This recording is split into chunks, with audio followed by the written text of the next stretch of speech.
Chemical kinetics रासायनिक गतिकी या रासायनिक बल गतिकी।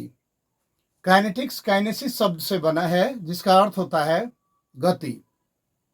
अतः केमिकल काइनेटिक्स को हम परिभाषित कर सकते हैं रसायन विज्ञान की वह शाखा जिसमें हम लोग किसी अभिक्रिया की दर यानी अभिक्रिया के वेग और उसको प्रभावित करने वाले कारक, साथ ही साथ अभिक्रिया के वेग और प्रभावित करने वाले कारकों के साथ साथ उसकी क्रियाविधि का अध्ययन करते हैं, उसे रासायनिक गतिकी कहते हैं। पुनः एक बार संक्षेप में, रसायन विज्ञान की वह शाखा जिसमें हम रासायनिक अभिक्रिया के वेग और उसको प्रभावित करने वाले कारकों का अध्ययन करते हैं, उसे रासायनिक गतिकी कहा जाता है।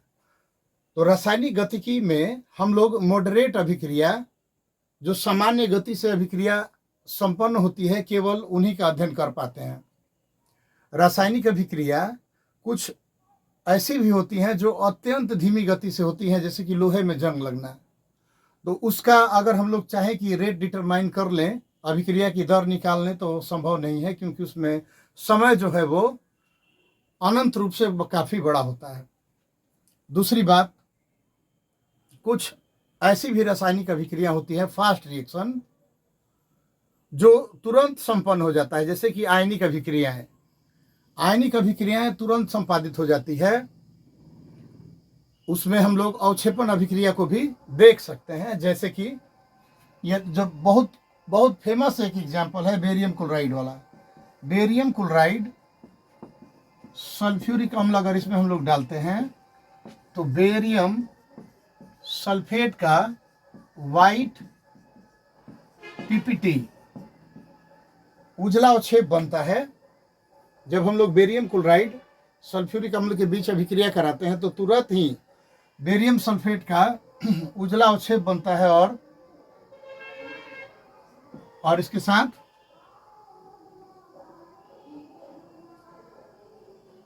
बनेगा आपका HCl, हाइड्रोक्लोरिक अम्ल बनेगा। तो बेरियम सल्फेट का जो उजला अवक्षेप बनता है, ये बहुत ही फास्ट रिएक्शन है, अवक्षेपण अभिक्रिया का उदाहरण हुआ है।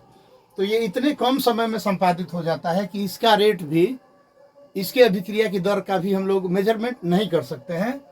तो रासायनिक गतिकी में आयनिक अभिक्रियाओं की यानी तीव्र अभिक्रियाओं की भी चर्चा नहीं करते हैं।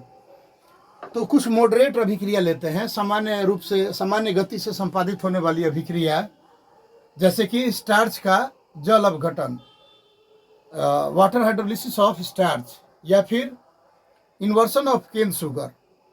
इन्वर्सन ऑफ केन शुगर ये सामान्य गति से होने वाली अभिक्रियाएं हैं, जिनके रेट को हम लोग डिटरमाइन करते हैं उसमें ये रासायनिक गतिकी के अंतर्गत।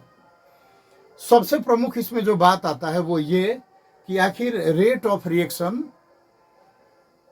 अभिक्रिया की दर या अभिक्रिया का वेग है क्या। तो किसी पदार्थ के सांद्रण को हम लोग जनरली बड़ा ब्रैकेट में इस तरह से डिनोट करते हैं। किसी पदार्थ के सांद्रण को इस प्रकार से डिनोट करते हैं। मान लीजिए कि कोई पदार्थ है ए, कोई पदार्थ ए है और उसका इस तरह से घेर कर लिख दें तो वो हो गया ए का सांद्रण। इसी तरह अगर कोई पदार्थ बी हो और उस तरह से ये घेर कर हम लोग लिख दें तो इसको हम लोग एक्टिव मास ऑफ बी भी बोलते हैं, या फिर साधारण सिंपल भाषा में हम लोग बोलेंगे बी का सांद्रण। तो हम लोग एक अभिकारक लेते हैं। अभिकारक किसे बोलेंगे? जो रासायनिक अभिक्रिया में भाग लेते हैं, जिसके कारण रासायनिक अभिक्रिया की शुरुआत होती है, अभिकारक। कोई अभिकारक ए ले लिए और उससे प्रतिफल बना बी। अभिक्रिया के पश्चात बनने वाले पदार्थ को प्रतिफल कहते हैं और अभिक्रिया में भाग लेने वाले पदार्थ अभिकारक कहलाते हैं। तो अभिकारक, प्रतिफल। मान लीजिए कि प्रारंभ में अभिकारक का जो सांद्रण था वो C1 था। जब अभिक्रिया प्रारंभ होगी तो समय के साथ अभिकारक के सांद्रण में कमी आएगा और वो हो जाएगा C2। इसी तरह यदि, तो यहाँ पे पहले इसकी बात ही कर ले, तो C1 जो है ना वो बड़ा होगा किससे? C2 से। लेकिन यहाँ देखिए अगर हम लोग बी के सांद्रण को C1 मान लें अभिक्रिया के प्रारंभ में, तो कुछ समय के बाद, T समय के बाद इसका सांद्रण हो जाएगा अगर C2। अब इस पे ध्यान न देंगे, इधर देंगे, देखिएगा। प्रारंभ में यदि B नामक प्रतिफल का सांद्रण C1 है और T समय के बाद, कुछ समय के बाद अगर इसका सांद्रण C2 हो जाए, तो ये समय के साथ प्रतिफल का सांद्रण बढ़ता है। तो इसलिए C1 लेस देन C2 या C2 ग्रेटर देन C1 हो जाएगा। तो समय के साथ अभिकारकों के सांद्रण में कमी अभिक्रिया की दर कहलाती है, या समय के साथ प्रतिफल के सांद्रण में वृद्धि को अभिक्रिया की दर या अभिक्रिया का वेग कहते हैं। पुनः एक बार ध्यान दीजिएगा, समय के साथ अभिकारकों के सांद्रण में कमी या फिर प्रतिफलों के सांद्रण में होने वाली वृद्धि को अभिक्रिया की दर कहते हैं, रेट ऑफ रिएक्शन कहते हैं। तो वस्तुतः रेट ऑफ रिएक्शन जो है वो अभिकारक और प्रतिफलों का सांद्रण और उनके समय का अनुपात है। रेट ऑफ रिएक्शन अभिकारकों के सांद्रण या प्रतिफलों के सांद्रण और अभिक्रिया में लगने वाली समय का अनुपात होता है। यदि, ध्यान रखिएगा, यदि हम लोग फॉरवर्ड रिएक्शन के लिए, अग्रिम अभिक्रिया के लिए, यानी A से B बना, इसके लिए अगर हम लोग रेट लिखेंगे तो रेट ऑफ फॉरवर्ड रिएक्शन, अग्रिम अभिक्रिया की दर, रेट ऑफ फॉरवर्ड रिएक्शन, ये हो जाएगा इसके सांद्रण में कमी और दिए गए समय में। तो मान लेते हैं कि इसके सांद्रण में रिएक्टेंट है, इसके सांद्रण को अगर R मान लें, तो रिएक्टेंट और सांद्रण के लिए बड़ा ब्रैकेट का यूज किए, समय के साथ जो इसमें कमी आएगा, यानी ये C1 से C2 हो जाएगा। रेट ऑफ फॉरवर्ड रिएक्शन, अग्रिम अभिक्रिया की जो दर है, इसे हम लोग delta C by delta T लिख सकते हैं। डेल्टा C क्या है? अभिकारक के सांद्रण में होने वाला परिवर्तन है। डेल्टा T क्या है? समय में होने वाला परिवर्तन है। मान लीजिए अभिक्रिया जब शुरू हुआ था उस वक्त समय था T1 और T2 समय के बाद, तो डेल्टा T उस निश्चित समय अवधि में सांद्रण में कितना कमी हुआ। तो rate of forward reaction delta C by delta T लिख सकते हैं, या फिर इसे हम लोग डेल्टा, अगर A लिए हैं तो A ले सकते हैं, बाई डेल्टा T लिख सकते हैं। या फिर ध्यान दीजिएगा, अगर इसे हम लोग रिएक्टेंट के लिए R मान लें, रिएक्टेंट के लिए R मान लें, तो delta concentration of R by delta T हो जाएगा। ये रेट ऑफ फॉरवर्ड रिएक्शन। लेकिन चूंकि समय के साथ A के सांद्रण में कमी हो रही है, इसलिए यहाँ माइनस का चिन्ह लगा देते हैं। समय के साथ अभिकारकों के सांद्रण में कमी हो रहा है, इसलिए यहाँ पर हम लोग माइनस का चिन्ह लगा देते हैं। और एक चीज और है, यदि किसी अल्प समय के लिए बात करें तो उसमें अभिकारक के सांद्रण में अल्प परिवर्तन होगा, तब क्या होगा? तब रेट ऑफ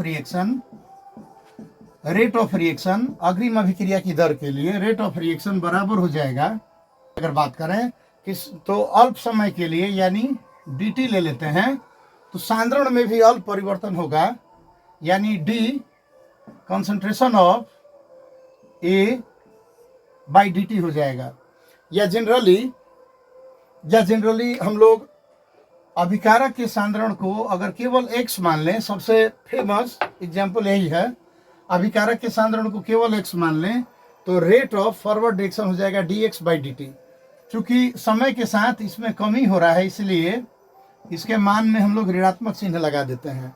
इसी प्रकार यदि हम लोग लिखें rate of reaction for the backward reaction, उल्टी अभिक्रिया के लिए रेट ऑफ बैकवर्ड रिएक्शन की बात करें, बैकवर्ड रिएक्शन की बात करें, तो इसका मान हो जाएगा dx बाई dt, और ये प्लस में होगा क्योंकि समय के साथ प्रतिफल के सांद्रण में वृद्धि होता है। ये अल्प समय में, ऐसा किसके लिए लिखेंगे? अल्प समय के लिए।